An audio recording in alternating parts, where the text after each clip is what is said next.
Hello friends, आज हम consignment में जो इम्पोर्टेंट बात होती है वैल्यूएशन ऑफ अनसोल्ड स्टॉक और वैल्यूएशन ऑफ क्लोजिंग स्टॉक कैसे कैलकुलेट करते हैं,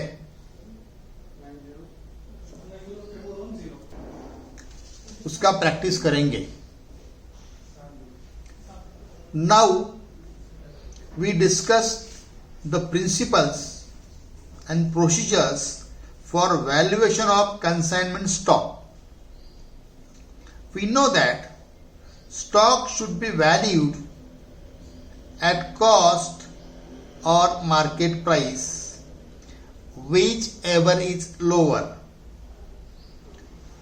This principle applies to consignment stock as well. हम सबको यह प्रैक्टिस है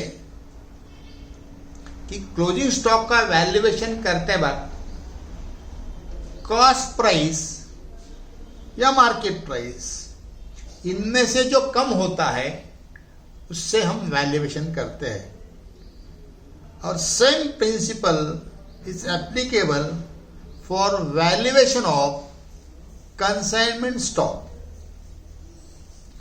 the main problem is to ascertain cost price and market price.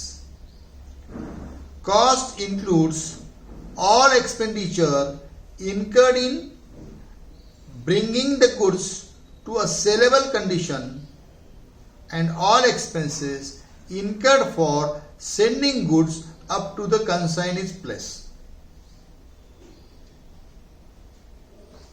These include freight, carriage, export or import duties, insurance on goods site, loading and unloading charges, and the like. It should be noted that the expenses may be incurred either by the consignor or by the consignee. All the above expenditures which are included in the cost are popularly known as non-recurring expenditures. The expenditure incurred after the goods have reached the consignee's place should be ignored for the valuation of stock on consignment. This includes go down rent, carriage on sales, establishment expenses, insurance, or for go down or any other selling expenses. Consignment का stock valuation करते वक्त consignor and consignee दोनों ने जो expenses paid किए उसका आपको valuation of closing stock में इंक्लूड करना है।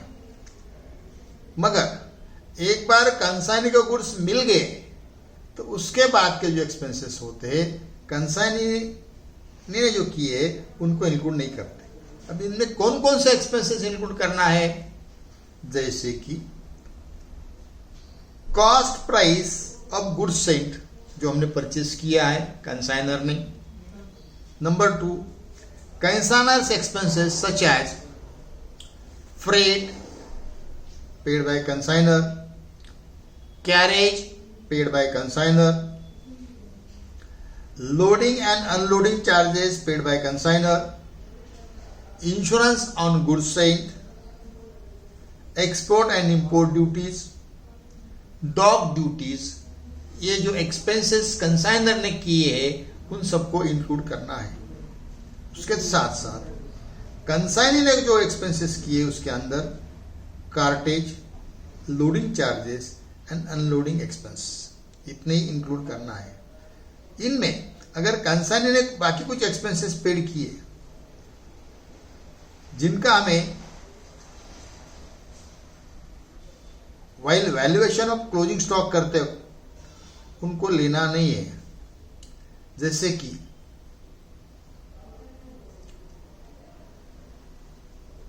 हम उसको डिस्कस करते वक्त कोई expenses, these expenses include goods go down rent, carriage on sales, establishment expenses, insurance for go down और any other selling expenses. इस तरह के एक्सपेंसेस हमें लेना नहीं है. Keeping in the mind, the valuation of closing stock is done. Clear? बाकी की जो प्रैक्टिस है हम प्रॉब्लम के वक्त जब करेंगे उस वक्त हम इसको वैल्यूएशन ऑफ क्लोजिंग स्टॉक करते वक्त कौन कौन से एक्सपेंसेस लेने हैं और कौन से एक्सपेंसेस लेने नहीं है. जहां इनकम्प्लीट कंसाइनमेंट है वहां ये प्रॉब्लम्स क्रिएट होता है. Okay, thank you.